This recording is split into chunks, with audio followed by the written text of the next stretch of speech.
Effectivement, Angela Merkel va prendre la parole d'ici quelques minutes devant les députés européens.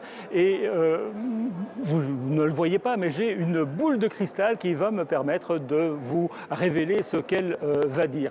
D'abord, une parenthèse. Vous savez que lorsqu'un pays prend la présidence tournante de l'Union européenne, généralement, tout le monde s'en moque. Mais évidemment, lorsqu'il s'agit de l'Allemagne, c'est autre chose, d'autant que Angela Merkel est en fin de parcours politique et qu'elle veut frapper un grand coup pour rentrer en quelque sorte au panthéon européen. La mission d'Angela Merkel, c'est simple, c'est sauver l'Europe. La Commission européenne vient de publier des chiffres qui prouvent que l'Union européenne va entrer dans une récession encore plus forte que prévu. On aura donc bien besoin d'un plan de relance de 750 milliards qu'Angela Merkel vient détailler cet après-midi devant les députés européens. 750 milliards, c'est énorme, mais l'essentiel n'est pas là. L'essentiel, c'est que pour la première fois, l'Union européenne va jouer la carte de la solidarité. On va emprunter ensemble pour venir en aide aux pays les plus faibles. En Europe, c'est une petite révolution.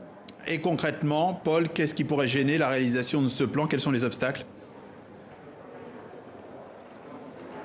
Eh bien, les obstacles, ils peuvent venir des pays frugaux, les pays radins, comme certains les surnomment, les Pays-Bas en tête, qui ne veulent pas de ce plan de relance, qui ne veulent pas venir en aide à des pays du Sud comme l'Italie ou l'Espagne, sous prétexte que ces pays n'ont pas toujours été des modèles en termes de gestion financière. Angela Merkel va donc devoir les convaincre la semaine prochaine lors d'un sommet, un sommet physique qui se tiendra ici à Bruxelles également. Et puis, Angela Merkel va devoir convaincre les parlementaires européens cet après-midi que ce plan de relance sera un plan vert. Les députés européens y tiennent absolument. Il faut que les milliards qui seront octroyés à l'Italie ou à la Pologne soient investis dans la transition énergétique. Pas question de venir en aide aux mines de charbon, par exemple. Bref, les travaux d'Angela Merkel, c'est un peu les travaux d'Hercule. Et encore, je ne vous ai pas parlé de la gestion du Brexit ou du dossier migratoire, également inscrit